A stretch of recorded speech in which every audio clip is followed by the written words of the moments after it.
Hi, hello everyone. TNPSC Group 4 2012 கேட்ட ஒரு maths question. If sum of 3 consecutive number is 540, then the integers are. அடுத்தடுத்து வரும் 3 முழு மதிப்புகளின் கூட்டுத்தொகை வந்து 540 எனில் மதிப்பு என்னன்னு கேட்குறாங்க. 4 ஆப்ஷனில் ஆப்ஷன் டி 179, 180, 181 எப்படின்னு பார்த்தலாம். ஸோ கன்சிக்யூட்டிவ் நம்பர்ஸ் இல்லையா, ஸோ அடுத்தடுத்த நம்பர்ஸ் அப்படின்னும் போது x+1 x+2 தான் எடுக்கணும். ஓகேவா?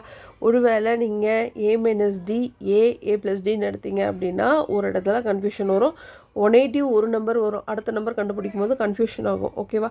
ஸோ நம்ம இப்படி எடுக்கிறதுக்கு பதில் இப்படி எடுக்கிறது தான் கரெக்டு. ஓகேவா? ஸோ இது எல்லாத்தையுமே கூட்டலாம். கூடுதல் வந்து எவ்வளோ கொடுத்துருக்காங்க, 540 கொடுத்துருக்காங்க இல்லையா. ஸோ x+1 x+2 இது எல்லாத்தையும் ஆட் பண்ணால் 540 கிடைக்குது. எல்லாத்தையும் ஆட் பண்ணும்போது 3x + 3 = 540 + 3 இந்த சைடு வந்தால் -3. 540ல் 3 கழிக்கும் போது 537 கிடைக்குது. ஸோ 3x = 537, x = 3 இந்த பக்கம் கொண்டு வந்து டிவைட் பண்ணலாம். அப்படி வகுக்கும் போது நமக்கு 179 கிடச்சிது. x வேல்யூ 179 அப்படின்னா x+1 180, x+2 181. ஸோ இந்த கொஷனுக்கான ஆன்சர் ஆப்ஷன் டி.